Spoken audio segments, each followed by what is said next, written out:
Music. Imagine walking into your mansion and seeing your own child dressed as a maid.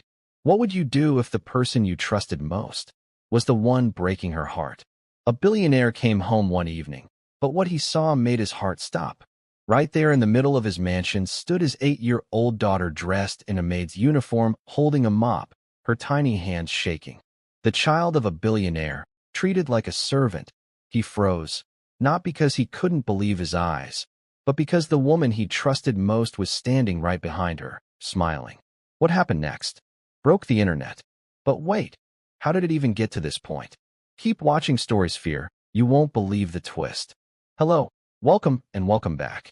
Remember to hit the like button and subscribe to Storysphere. Now sit back, relax, and enjoy. The mansion stood quiet that morning, too quiet for a home that once danced with laughter. Sunlight spilled across the wide marble floor, bouncing off the golden chandelier and brushing the grand piano in the corner. The air smelled faintly of lilies, the scent her late mother used to love. 8-year-old Tina Raymond tiptoed down the hallway, a small teddy bear hugged tightly in her arms. Her tiny feet made soft sounds against the cold marble as she looked around, searching for a voice that would not answer any more her mother's. She stopped at the family portrait that hung above the staircase. In it, her father's arm was around her mother's shoulders, both smiling wide, while Tina, much younger, was on her mother's lap. Her small hand brushed the glass frame gently. "Good morning, Mommy," she whispered. Her voice trembled slightly.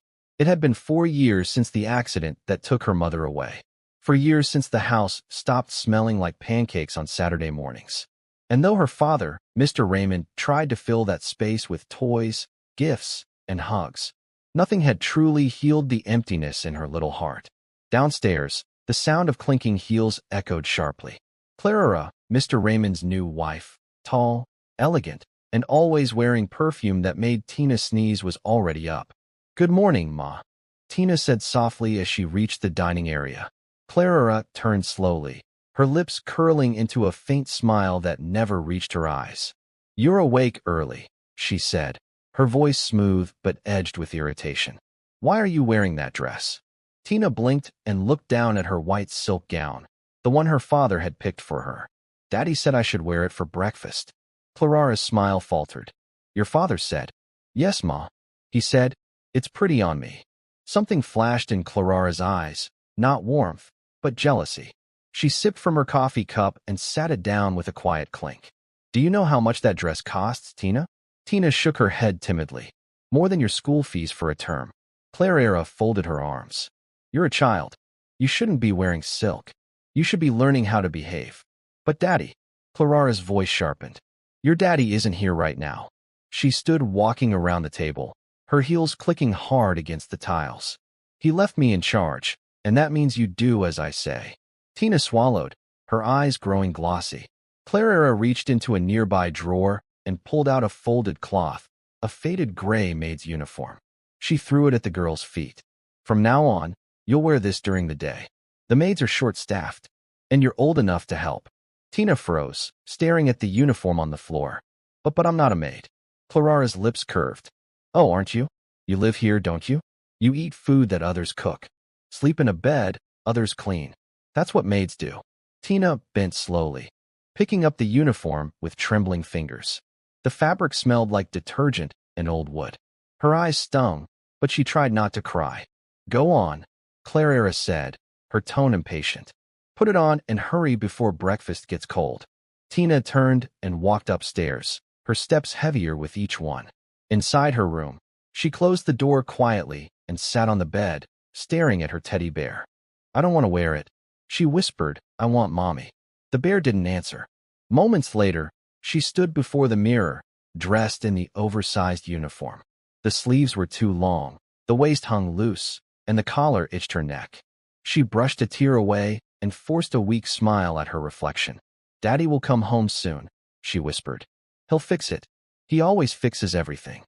But deep inside, a small part of her knew some things even daddies couldn't fix right away. When she walked back downstairs, Clara's lips twisted slightly. "Better," she said. "Now help Mary in the kitchen and don't spill anything." "Yes, Ma." Tina nodded, walking quietly into the kitchen where the housemaid was already frying plantains. The older woman looked at Tina in shock. My baby, why are you dressed like that? Tina forced a smile. Madam said I should help you. Mary frowned, lowering the pan. This woman will see trouble one day, she muttered under her breath. Then she crouched down to Tina's level. Don't cry. Just stay close to me. I won't let her touch you. Tina nodded gratefully, wiping her nose. Throughout the morning, she helped carry plates, clean tables, and poured juice tasks too heavy for her little hands. But each time Clara walked by, Tina straightened quickly, forcing herself to smile.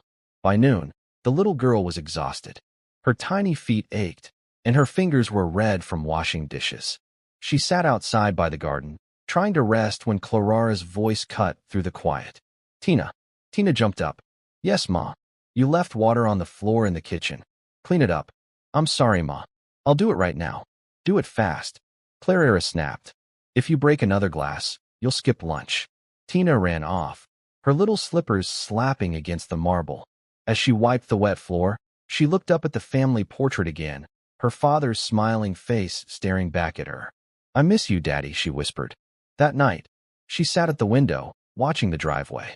Her father had promised to call, but his phone line was busy. She waited, clutching her teddy bear, until her eyelids grew heavy. Her small voice faded into the night. Maybe tomorrow he'll come home. But downstairs, Clara was already on the phone, her laughter filling the house. Yes, darling. Everything's fine here. She's behaving now. Oh, Raymond. He won't be back until next week. The house is mine till then. As she spoke, Tina's silhouette stayed framed against the soft moonlight. A small child in a maid's uniform, asleep on the edge of her bed, still waiting for the father, who had no idea what was happening under his roof. Can you imagine the pain this little girl is hiding? Stay with Storysphere, the worst is yet to come. The mansion was buzzing with activity that Saturday evening. The maids polished the silver trays. The chef barked quick orders from the kitchen, and the scent of roasted chicken filled the air. But amid the clatter and shine, one small figure moved quietly. Tina. She wore the same faded maid's uniform from the day before. The sleeves had been rolled up this time, but the fabric still hung loose around her tiny frame. Her braids had begun to loosen, and faint shadows of fatigue darkened her once bright eyes. The head maid, Mary, watched her with pity as she carried a tray of wine glasses. Careful, my baby, she whispered. Madam says, you'll serve tonight, but don't let her catch you trembling. Tina nodded silently, clutching the tray like a lifeline. In the grand sitting room, Clara was arranging flowers in a tall golden vase. She wore a tight red gown that shimmered under the chandelier, her perfume filling the air before she even spoke. Her friends were arriving rich, loud, and eager to gossip about the latest scandals among the city's elite. Ladies, Clara's laughter rang out as the first car pulled in. You're right on time. Tonight is for fine wine and good company. One of her guests, a heavily jeweled woman named Madame Loyth, chuckled as she entered. Ah, Clara, you look radiant. Marriage is treating you well. Clara's smile widened. Of course it is. Raymond spoils me more than I ever imagined. Where is he? Another asked. I thought he'd be here. Clara waved a hand dismissively. Business trip. He won't be back for another week. I run the house while he's away. The women exchanged knowing smiles. Power was a language they all understood. Come sit, Clara said, gesturing toward the dining table. I have something special tonight. Aged wine and a little surprise. That surprise was standing quietly by the kitchen door, waiting for Clara's signal. Tina, Clara called sharply. Bring the wine. Tina stepped forward, her tiny hands trembling as she carried the silver tray into the dining room. The guests turned their heads as she approached. A hush fell over the table. One woman leaned forward, whispering to another. Is that the daughter? Yes, the other murmured, her brows raised. Why is she dressed like a maid? Clara smiled thinly, pretending not to hear. Careful, Tina, she said aloud. Don't spill on my guests. That dress you're wearing wouldn't survive another stain. Laughter rippled around the table. Tina's cheeks burned. Her eyes stung with tears, but she blinked them away and focused on the tray. She placed the glasses one by one, her small hands shaking so hard that one nearly slipped. Steady, Clara barked. You're so clumsy, just like your mother was. The words hit Tina like a slap. Her lip quivered, but she kept her head down. She wanted to run, but the voice inside her whispered, "Daddy will come back. Just wait." As the women began to eat, Tina stood by the wall, silent and motionless, watching them laugh and talk. Their necklaces glittered under the light. Their manicured hands waved in the air as they told stories of vacations and shopping. None of them looked her way again, except for Madame Lois, who studied the child quietly, something soft flickering behind her sharp gaze. During dessert, Clara leaned back in her chair, swirling her wine. "You know, when I married Raymond, this house was a mess. His late wife spoiled that child rotten. I had to bring order." "You're doing well," someone said, nodding. "Children need discipline." "Exactly," Clara said. "This one now knows her place. She serves, she listens, and maybe one day she'll be grateful I taught her properly." That was when Tina accidentally dropped a fork. The sound rang loud against the marble floor. Everyone turned. Clara's eyes flashed. "Pick it up." Tina bent quickly to retrieve it, but as she did, the hem of her uniform caught on the edge of the chair and tore. A soft gasp escaped her lips. "You can't even stand properly," Clara hissed, rising to her feet. Before anyone could react, she struck the girl across the face. The slap echoed. The guests froze. Even the laughter from the kitchen stopped. Tina stood still, her cheek red and burning, her small hands clutching the fork. "Clean it up," Clara said coldly and stopped crying. "No one likes a weak child." Madame Lois stood slowly. "Clara," she began carefully. "She's just a little girl." But Clara waved her off. "Please, Lois, you wouldn't understand. She needs to learn her place." Tina knelt and wiped the floor with a napkin, trying to swallow the lump in her throat. Her tears splashed silently onto the marble, but she dared not make a sound. When she finished, she stepped back and bowed slightly. "I'm sorry, Ma." Clara didn't answer. She turned to her friends again, pretending nothing had happened. The laughter resumed, though it sounded forced now, awkward. Later, as the night stretched on, Tina slipped out to the garden. The moonlight washed over her small frame as she sat beside the stone fountain. The sound of trickling water hid her quiet sobs.